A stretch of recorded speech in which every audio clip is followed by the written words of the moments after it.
pessoal, tudo bem? Voltamos com mais um Descomplica Voito e hoje vamos falar sobre as 7 ferramentas da qualidade, mais uma bônus. Ficou curioso? Então vem comigo! Pra quem não me conhece, meu nome é Suelen e eu faço parte da Voito. Não se esqueça de se inscrever no canal e dar um joinha no vídeo pra levar nosso conteúdo pra mais pessoas. No contexto que a gente vive atualmente, ter uma qualidade superior nos produtos e serviços que a gente oferece se tornou a chave para se manter forte dentro do mercado. Isso porque não adianta de nada vender um produto ou um serviço que o cliente não ficará satisfeito no final. Fidelizar o cliente é o primeiro passo para se manter dentro do mercado, né? Sobreviver. Por isso, para se manter competitivo, a gente precisa oferecer uma qualidade superior ao que se encontra no mercado e manter o nosso cliente satisfeito. Tá bom, mas antes de começar qualquer coisa, vamos falar sobre o que é a qualidade. Então vamos comparar dois carros aqui, um Fiat Uno dos anos 2000 e uma Lamborghini 2020. Qual você acha que é o carro que tem maior qualidade? Escreve aqui nos comentários. Se eu fosse ter que apostar, eu ia dizer que tu escolheu a Lamborghini, né? Mas a resposta correta é depende. Ficou confuso? Então eu vou explicar pra ti. Se a gente precisar do carro pra ir numa estrada de chão, ir pro interior, se a gente vive dirigindo no interior, concorda comigo que o Fiat vai se desempenhar melhor que a Lamborghini? E se a gente precisar se locomover no asfalto, na cidade, etc., concorda comigo que a Lamborghini vai se desempenhar melhor que o Fiat, né? Então, é exatamente isso. A qualidade, ela depende do objetivo do serviço ou produto. O produto precisa cumprir o objetivo que ele tem, ele precisa cumprir de uma forma eficiente, de uma forma boa. Tá bom, mas o que são as ferramentas de qualidade? Para que elas servem? As ferramentas de qualidade ajudam a melhorar os processos de forma contínua, fazendo com que a qualidade desses processos, desses produtos que a gente oferece, sejam garantidas no final dele. E com isso, elas conseguem alavancar os resultados e aumentar o lucro da empresa, reduzindo desperdícios. Conseguiu compreender? Então agora vamos falar sobre quais são essas ferramentas de qualidade. O primeiro é o fluxograma. O fluxograma busca representar os processos de uma forma visual, prática, objetiva, simples. Para que, quando a gente olhar para o fluxograma, a gente consiga identificar todo o nosso processo e consiga observar quais pontos a gente pode melhorar, quais pontos existem problemas. No exemplo da imagem que está aparecendo aí para vocês, a gente tem a produção de um bolo numa confeitaria. Então a gente tem desde a separação dos ingredientes até a produção do bolo, a embalagem e até o final na entrega ao cliente. Então, todo o passo a passo ele é documentado, inclusive as etapas que não agregam valor àquele bolo. E com essa representação a gente tem uma ideia mais visual do que acontece e consegue identificar os gaps. A segunda delas é a carta de controle. A carta de controle, ela é uma ferramenta que vai te ajudar a controlar o teu processo. Então, a gente tem uma sequência de pontos e nesses pontos eles precisam estar entre dois limites pré-estabelecidos, o limite superior e o limite inferior.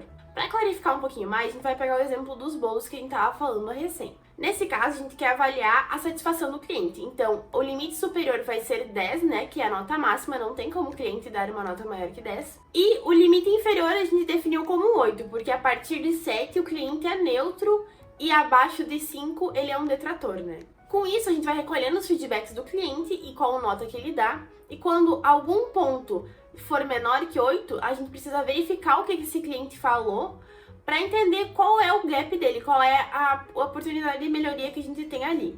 Com isso, a gente consegue ter um controle maior da qualidade do nosso processo e identificar rapidamente quando houver uma não conformidade.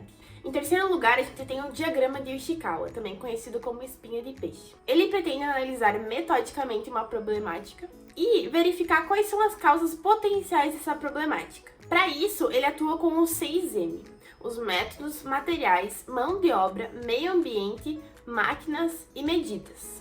No exemplo que a gente vê na tela, uma cliente reclamou que o bolo veio farinhento e duro.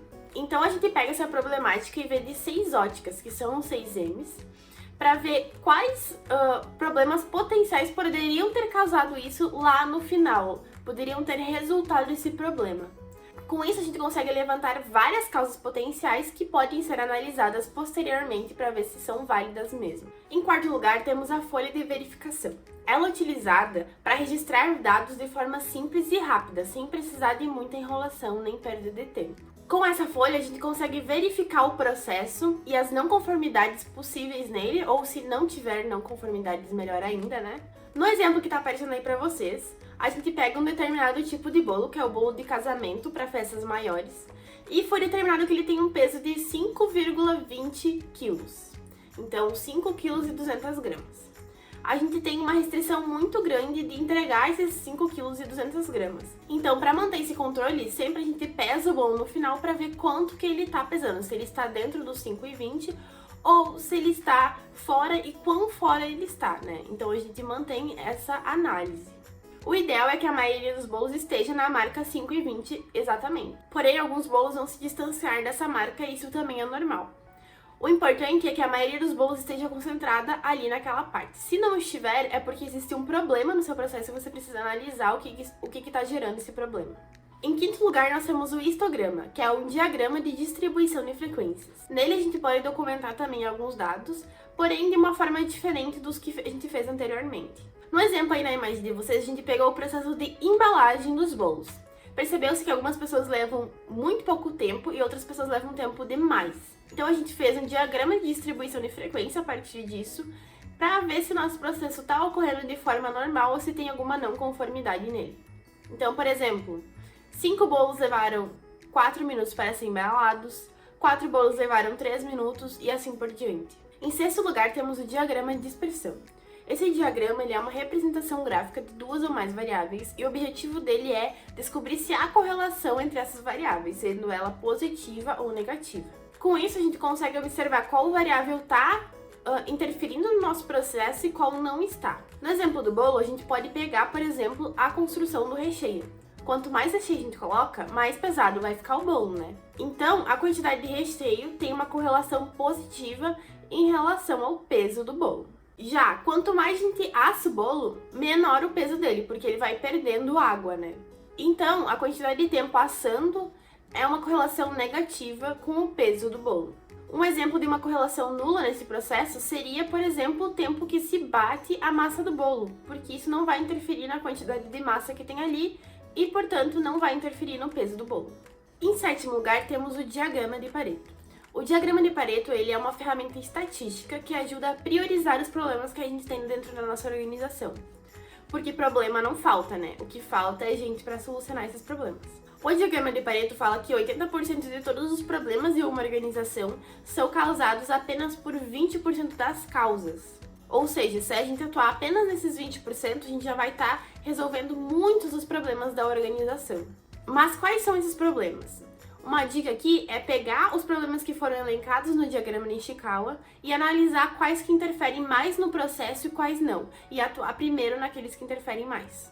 E agora vamos para a nossa ferramenta bônus, o 5W2H. Essa ferramenta é utilizada para a estruturação de um plano de ação. Para montar ele, é só responder 7 perguntas. O que, por quê, quando, onde, quem, como e quanto. Assim, um plano de ação possível poderia ser esse. Segunda-feira, Jorge irá etiquetar todas as matérias-primas da confeitaria conforme essa data de validade, para que a gente não utilize produtos vencidos. A gente reservou o estoque para ele fazer isso, e ele deverá usar etiquetas graváveis e gastar no máximo R$50 para isso. Além dessas ferramentas, existem outras metodologias e até outras ferramentas que podem te ajudar a manter e aprimorar a qualidade na sua empresa. Dentre elas, há o PDCA, o DMake e o programa 5S. Se você quer saber mais sobre essas ferramentas, tem vídeos do Descomplica Voito aqui no canal explicando especificadamente melhor sobre elas.